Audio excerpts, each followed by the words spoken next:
What is up, traders? So tonight I want to show you how and why we entered this trade on British pound, Japanese yen.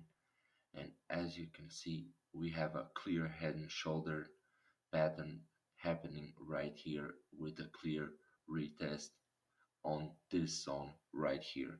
So let me break it down for you. What actually head and shoulder pattern means and how you should trade it. So as you can see, the price is forming the left shoulder, then forming the head, and then again the right shoulder. This is a clear head and shoulder pattern.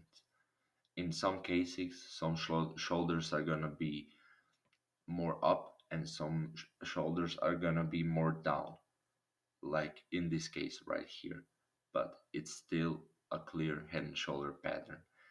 So what you want to do here is draw down your zone around this level, this support right here.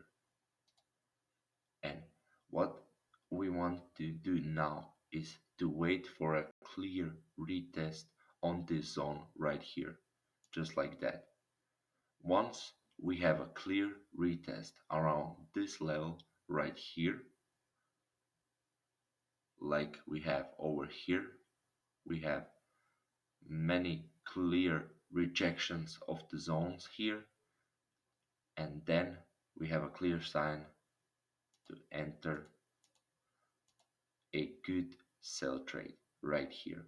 Put your stop loss above or somewhere around the shoulders level.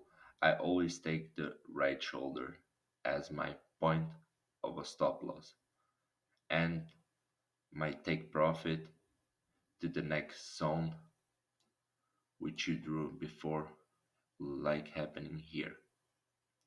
I hope you guys enjoyed this video and I see you all soon. Bye.